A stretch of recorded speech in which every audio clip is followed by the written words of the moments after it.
귀한 시간 하나님의 은혜가 가득하시길 축복합니다. 우리가 이 땅을 살아가다 보면 수많은 사람들을 만나게 됩니다. 뿐만 아니라 성경 안에도 수많은 사람들의 이름이 기록되어 있습니다. 그 중에는 아브라함이라든지 이삭이라든지 야곱이라든지 요셉과 같은 우리가 잘 아는 사람들도 있고, 또 어떤 사람들은 이름도 기록되어져 있지 않는 사람들도 있습니다. 하나님의 구원 역사에 있어서 중요한 사람들은 기록된 분량도 많고 이름도 자주 언급됩니다. 그러나 별로 중요하지 않는 사람들은 내용도 짧기도 하고, 또 심한 경우는 이름도 기록되어져 있지 않습니다. 우리가 만나는 사람들도 그렇습니다. 내 삶에 중요한 영향력을 끼치는 사람은 만나는 시간도 많고 통화하는 시간도 깁니다. 당연히 이름을 잊을래야 잊을 수가 없습니다. 하지만 내 인생에서 별로 영향력이 없는 사람은 자주 만나지도 않을 뿐더러 가끔 생각이 나서 이름을 떠올려 보려고 해도 누구였더라? 누구 있었는데? 하면서 이름이 잘 생각나지도 않습니다. 오늘 함께 살펴볼 룻기는 4장으로 된 짧은 책입니다. 창세기가 50장이고 이사야 선지서가 66장으로 되어 있는 것을 비교해 볼 때 분량이 매우 작습니다. 정확한 페이지를 모르면 그냥 이리저리 넘기다가 참 찾기도 힘든 책이 룻기입니다. 하지만 룻기는 짧지만 중요한 책입니다. 성경에 유일하게 여성의 이름으로 성경이 기록되어 있는 책이 둘이 있는데, 하나는 지난 주중에 살펴보았던 에스더서이고 다른 하나가 오늘 살펴보게 될 룻기입니다. 당시 인구를 조사해도 여자와 아이들은 숫자에도 넣지 않았습니다. 그 정도로 여성들의 여성들을 중요하게 생각하지 않고 있었던 시절인데, 어떻게 여성의 이름으로 된 책이 성경 안에 들어와 있을까라는 것을 생각해 보면 이 책이 그냥 쉬운 책은 아니겠구나라는 것을 생각해 볼 수 있습니다. 그래도 에스더는 유대인으로서 대제국 페르시아의 왕비까지 된 사람입니다. 유다인으로서 가장 높은 자리까지 올라갔던 사람이고, 유다인들을 죽음 가운데서 구원해냈던 대단한 사람입니다. 하지만 룻은 이스라엘 백성도 아니고 모압 여인입니다. 이방인입니다. 왕족이나 귀족 출신도 아닙니다. 흉년을 피해서 모압 땅으로 이민 왔던 평범한 이스라엘 남자와 결혼했고, 얼마 되지 않아서 과부가 되었던 그런 여인입니다. 홀 시어머니를 따라 낯선 땅 유다 땅에 왔고, 다른 사람 밭에서 이삭을 주우며 생계를 유지해야 하는 가난한 사람이었습니다. 그런데 이렇게 보잘것없는 여인이고 더군다나 이방 여인인 룻의 이름을 따서 성경이 기록되어졌다라고 하는 것은 우리가 룻기를 그냥 흘려보낼 책이 아니라 관심 있게 보아야 할 책이다라는 것을 알 수 있습니다. 룻은 조금 전에도 말씀드린 것처럼 보잘것없고 연약한 이방 여인이지만 마태복음 1장에 보면 메시아의 족보에 그녀의 이름이 올라와 있습니다. 마태복음 1장 5절 6절 제가 읽어드리겠습니다. 살몬은 라합에게서 보아스를 낳고, 보아스는 룻에게서 오벳을 낳고, 오벳은 이새를 낳고, 이새는 다윗 왕을 낳으니라. 예수님의 계보를 쭉 기록하는 그 과정 속에서 룻이라고 하는 여인의 이름이 기록되어 있습니다. 룻기 4장 21절에 보면 살몬은 보아스를 낳았고, 보아스는 오벳을 낳았고, 오벳은 이새를 낳고, 이새는 다윗을 낳았더라 라고 기록하고 있습니다. 룻은 남편도 없고 자식도 없고 가진 것도 없는 연약한 이방 여인이었지만 이스라엘 백성들이 가장 존경하는 왕인 다윗 왕의 조상이 됩니다. 어떻게 이방 여인 룻이 다윗 왕가의 조상이 되고 어떻게 보아스가 메시아 계보 속에 들어오게 되었는지 조금 더 살펴보겠습니다. 베들레헴에 사는 엘리멜렉이라고 하는 사람은 흉년이 들자 가족들을 데리고 모압 땅으로 내려가게 되었습니다. 무슨 이유인지 기록되어져 있지 않지만 엘리멜렉은 그곳에서 죽게 됩니다. 나오미는 두 아들 말론과 기론을 모압 여인들 룻과 오르바에게 결혼을 시킵니다. 그런데 무슨 일인지 모르지만 또 이들 역시 두 아들이 자식도 없는 상태에서 죽게 되었습니다. 나오미는 모압 땅에 와서 남편을 잃고 두 아들마저 잃어버렸습니다. 그녀는 여호와께서 자기 백성들을 돌보셨다, 또 양식을 주셨다, 이런 이야기를 듣고 고향으로 돌아가기로 마음먹습니다. 그리고 두 며느리에게 각자 친정으로 돌아가 새 삶을 살라고 권유합니다. 오르바는 떠났지만 말론의 아내 룻은 시어머니와 함께 베들레헴으로 돌아오게 됩니다. 룻은 나오미의 허락을 받고 이삭을 줍게 되었는데 우연히 시아버지의 친족인 보아스의 밭에서 이삭을 줍게 되었습니다. 그곳에서 룻은 보아스의 호의를 입게 되었고 많은 양의 보리를 가지고 돌아왔습니다. 룻의 이야기를 들은 나오미는 보아스가 자신들의 기업 물을 자 중에 한 사람이라고 알려주었습니다. 그리고 룻을 위해 지혜로운 방법으로 보아스가 기업 물을 자르는 사실을 알리게 했습니다. 그랬더니 보아스는 내가 기업을 물을 수 있지만 나보다 더 가까운 친족이 있으니 그가 기업을 물으면 좋겠지만 그렇지 않으면 내가 반드시 기업을 물으겠습니다 라고 약속을 합니다. 오늘 본문은 보아스가 자신보다 더 가까운 친족을 만나서 나오미의 기업을 물을 거냐고 묻는 장면이 기록되어 있습니다. 공식적인 재판이 진행되는 성문에서 성읍 장로 10명을 공식적으로 초청하여서 이제 공식적인 절차대로 이야기를 진행하고 있습니다. 3절 보니까 보아스는 그 기업 물을 자에게 모압 지방에서 돌아온 나오미가 우리 형제 엘리멜렉의 소유지를 팔려 하는데 그것을 내가 살 거냐라고 묻습니다. 내가 기업을 물으려니와 만일 물으지 아니한다고 하면 내가 물으겠다라고 이야기합니다. 여기서 기업을 물은다라는 표현들이 나오는데 기업을 물으다라는 말은 고엘이라는 말입니다. 고엘은 히브리어로 물으다, 되찾다, 구속하다라는 의미를 가진 가알에서 나온 말입니다. 보상할 자, 회복할 자, 구속할 자, 보복할 자라는 뜻을 가지고 있습니다. 개역 개정 성경에서는 친족, 기업 물을 자, 보복자 등으로 번역되었습니다. 이 고엘 제도는 형제가 어려움을 당했을 때 친척이나 형제들이 그를 회복시켜주고 도와줌으로써 형제의 기업을 보존하고 가문과 혈통을 유지하게 해주는 제도입니다. 성경에 나와 있는 고엘 제도의 내용들을 살펴보면 형제가 가난하여서 팔리게 되었을 경우에 그 땅값을 물어주고 그 땅을 되찾아주는 일을 이 기업 물을 자가 하는 의무 중에 하나입니다. 레위기 25장 25절에 보면 만일 내 형제가 가난하여 그의 기업 중에서 얼마를 팔았으면 그에게 가까운 기업 물을 자가 와서 그의 형제의 판 것을 물을 것이요. 어쩔 수 없이 가난해서 땅을 팔게 되었을 경우에 기업 물을 자가 되찾아 주어야 한다라는 내용입니다. 또 레위기 25장 47절 49절에 보면 형제가 빚 때문에 종으로 팔리게 되었을 때 그 몸값을 지불하고 자유를 주는 역할도 이 기업 물을 자가 하는 일이었습니다. 레위기 25장 47절에 보면 만일 너와 함께 있는 거류민이나 동거인은 부유하게 되고 그와 함께 있는 내 형제는 가난하게 되므로 그가 너와 함께 있는 거류민이나 동거인 또는 거류민의 가족의 후손에게 팔리면 그가 팔린 후에 그에게는 속량받을 권리가 있나니 그의 형제 중 하나가 그를 속량하거나 또는 그의 삼촌이나 그의 삼촌의 아들이 그를 속량하거나 그의 가족 중 그의 살부치 중에서 그를 속량할 것이요 라고 말씀하고 있습니다. 세 번째로 이 고엘은 형제가 아들이 없이 죽으면 혼자 남은 여인과 결혼하여 아들을 낳아 그 집의 가문을 이어주는 제도입니다.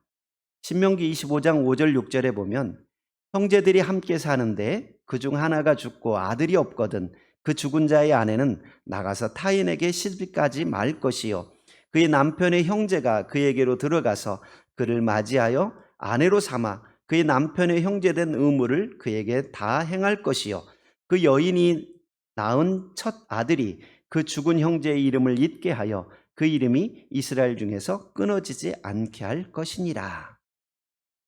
맏아들이 결혼했다가 아들이 없이 죽으면 그 동생이 형의 아내와 결혼하여 아들을 낳아주어서 형의 후사를 잇도록 하는 제도가 고엘 제도입니다. 네 번째로, 형제가 피살되었을 때 그 살인자를 죽임으로 원한을 갚아주는 일도 이 고엘, 기업 물을 자가 하는 일입니다. 민수기 35장 19절에 보면 피를 보복하는 자는 그 살인한 자를 자신이 죽일 것이니 그를 만나면 죽일 것이요.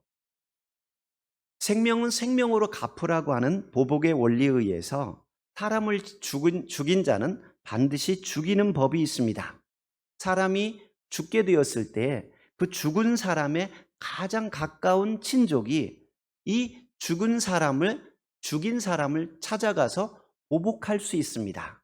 이때 그 보복자, 이 사람이 바로 고엘이라고 말할 수 있습니다. 이처럼 고엘이라고 하는 제도를 통해서 하나님께서는 한 형제가 어려움에 빠졌을 때 가장 가까운 사람들 순으로 이 사람을 도와주도록 명령하고 있습니다. 이런 일을 하려면 세 가지 자격이 필요한데, 첫 번째는 우선 가까운 친족이어야 합니다. 가장 가까운 친족이 이 일을 감당할 수 있고, 그 사람이 감당할 수 없으면 그 다음 가까운 사람이 감당하게 됩니다. 또한 두 번째로는 억지로가 아니라 자원하는 마음으로 감당해야 합니다. 이 의무와 권리는 가장 가까운 친족에게 있지만 본인이 원하지 않으면 감당하지 않아도 되는 일이었습니다. 또한 세 번째로는 기업 물을 만한 충분한 능력이 있어야 합니다. 물고 싶어도 물을 수 있는 능력이 없으면 감당할 수가 없습니다. 충분한 능력이 있어야 잃어버린 것들을 물러줄 수가 있는 것입니다. 사실 누군가가 진 빚을 대신 갚아주거나 노예로 팔려가게 된 상황에서 돈을 주고 속량해 준다라는 것은 친형제라도 쉬운 일은 아닙니다. 노름빛으로 집안을 탕진한 형제가 있을 때 다른 형제들이 이렇게 모아서 어느 정도 도와줄 수는 있을 겁니다. 그러나 이것이 반복되거나 계속되면 아예 의의를 끊고 사는 사람들도 많이 있습니다. 친형제지만 돈 때문에 의가 상해서 서로 남처럼 지내는 사람들도 있습니다. 하지만 하나님께서는 꼭 친형제만이 아니라도 가까운 친족 중에서 감당할 능력이 있는 사람이 있다면 고엘 제도를 통해서 서로 돕고 돌아보라고 말씀하셨습니다. 보아스는 2장 1절에 보니까 유력한 사람이다 라고 말하고 있고, 엘리멜렉의 친족으로서 기업 물을 의사도 있었습니다. 하지만 더 가까운 친족이 있었기 때문에 그 사람에게 먼저 물어본 것입니다. 당신이 엘리멜렉의 기업을 물을 거냐라고 묻습니다. 1절 보니까 이 가까운 친족의 이름이 기록되어 있지 않습니다. 그저 아무개라고 말하고 있습니다. 아무개라고 하는 이 사람은 엘리멜렉의 땅을 사는 일에 내가 기업을 물으겠다라고 이야기합니다. 나오미는 이미 나이가 들어 늙었기 때문에 더 이상 아들을 낳을 수 없고, 그러면 자연스럽게 이 물러주었던 땅은 자기의 땅이 될 것으로 생각했던 것입니다. 그런데 보아스는 룻이 있는데 그 모압 여인 룻을 통해 아들을 낳아야 하고 그 아들이 그 땅을 차지하게 될 거다라고 이야기합니다. 이 사람은 나오미만 있는 것으로 생각하고 물으겠다라고 약속했다가 룻이 있다는 것을 알게 되면서 자기의 기업에 손해가 될 것으로 생각되어서 난 못 물으겠다라고 번복합니다. 엘리멜렉의 가장 가까운 친족이었던 이 사람은 선뜻 밭을 사겠다라고 말했던 것을 보니까 어느 정도 재력은 있었던 것으로 보입니다.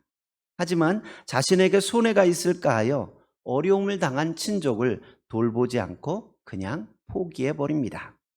기업 물을 자 1순위였던 이 사람은 엘리멜렉 가문의 기업을 물을 권리를 포기함으로써 또한 놀라운 영광과 축복의 기회도 놓치게 됩니다. 역사 속에서 그의 이름조차 남기지 않게 되었습니다. 성경에는 그저 아무개라고 기록되고 있습니다. 하지만 보아스는 자신의 것을 희생하면서 약한 자에게 긍휼을 베풀므로 말미암아 다윗의 조상이 되고 메시아의 계보의 이름이 올라가는 영광을 얻게 되었습니다. 저는 오늘 본문을 묵상하면서 그런 생각을 해보았습니다. 기업 물을 책임도 있고 의무도 있는 사람이지만 그 일을 감당하지 않으면 다른 사람에게 권한이 넘어가게 됩니다. 그리고 오늘 본문에 나오는 사람처럼 이름조차 기억되지 못하고 그저 아무개라고 불려질 수밖에 없습니다. 역사 속에서 아무도 이 사람을 기억하지 않습니다. 하지만 하나님 말씀에 순종하여 자기가 할 수 있는 대로 최선을 다하는 보아스는 많은 사람의 축복을 받았을 뿐만 아니라 다윗 왕조의 조상이 되는 영광을 누리게 됩니다. 우리 모두 에스더를 잘 알고 있습니다. 모르드게는 유다인들을 진멸하라는 조소가 반포되었을 때 에스더에게 찾아가서 너가 왕에게 이야기 좀 해줘라. 우리 민족을 위해 간구해달라라고 요청합니다. 에스더는 왕의 부름을 받지 않고 왕에게 나아가면 죽는 것이 법입니다. 내가 왕의 부름을 받지 못한 지가 30일이나 되었습니다. 라고 말합니다. 이때 모르드게는 에스더에게 도전합니다. 에스더 4장 13절에 보면 너는 왕궁에 있으니 모든 유다인 중에 홀로 목숨을 건지리라 생각하지 말라. 이때 내가 만일 잠잠하여 말이 없으면 유다인은 다른 데로 말미암아 노임과 구원을 얻으려니와 너와 내 아비 집은 멸망하리라. 내가 왕후의 자리를 얻은 것이 이때를 위함이 아닌지 누가 알겠느냐. 내가 왕후의 자리에 있게 된 것은 하나님의 일을 하기 위함이다 라고 도전합니다. 하나님께서 주신 물질과 지위를 가지고 있으면서도 하나님을 위해 일하지 않으면 하나님은 다른 사람을 통해 일하실 것입니다. 하지만 너와 내 아비 집은 멸망할 거다라고 말합니다. 에스더는 포로로 끌려온 유다라고 하는 작은 나라 출신이지만 대제국 페르시아의 왕비까지 된 사람입니다. 대단한 성공이지요. 정말 인간으로서, 포로민으로서, 백성으로서 할 수 있는 최고의 자리에 올라간 겁니다. 하지만 그녀가 가진 지위를 통해 하나님의 일을 하지 않고 그저 자신의 편안함과 안락함만을 추구했다면 성경에 그녀의 이름은 기록되지 않았을 것입니다. 아무리 높은 권력을 가지고 있다고 해도 그저 아무개라는 정도로 취급되었을 것입니다. 하지만 그녀가 죽으면 죽겠다는 마음으로 유다 백성을 위해 생명까지 아끼지 않고 왕에게 나아갈 때 그의 이름은 별처럼 빛나는 이름이 되었던 것입니다. 사랑하는 성도 여러분, 우리가 해야 할 일이고 할 수 있는 일인데도 불구하고 하지 않고 있는 일들은 없습니까? 내가 하나님의 일에 헌신하지 않으면 하나님께서는 다른 사람을 통해 그 일을 이루실 것입니다. 하지만 나는 하나님 나라의 상급에서 제외되어 버리고 영광스러운 이름을 얻지 못하게 될 것입니다. 그저 아무개 정도로만 기억될 것입니다. 내가 왕후의 자리를 얻은 것이 이때를 위함이 아닌지 누가 알겠느냐? 모르드게를 통해 들려주시는 하나님의 음성을 들을 수 있기를 바랍니다. 나에게 시간을 주시고 나에게 물질을 주시고 나에게 이런 자리를 주신 것은 하나님의 영광을 위하여 일하라고 주신 것입니다. 내가 말씀에 순종해야 할 부분은 무엇입니까? 하나님 말씀에 순종하는 일은 희생 없이는 불가능합니다. 시간을 들이고 물질을 들이고 땀을 흘릴 때 우리의 이름은 아무개가 아니라 영광스러운 이름으로 기록될 줄 믿습니다. 또 한 가지 본문을 통해 깨닫게 되는 것이 있습니다. 기업물을 짜였던 보아스를 통해 나오미의 가정이 회복되고 룻의 삶이 존귀하게 되었던 것처럼 오늘 저와 여러분은 예수님으로 말미암아 존귀하게 되었다는 사실을 기억해야 합니다. 룻기에는 시어머니를 극진히 잘 섬긴 며느리의 이야기가 기록되어 있고 며느리를 딸처럼 잘 대하여 주었던 시어머니의 아름다운 이야기가 담겨 있습니다. 그러나 룻기서에서 근본적으로 말하려고 하는 것은 고부간의 사랑 이야기를 이야기하려고 하는 것이 아닙니다.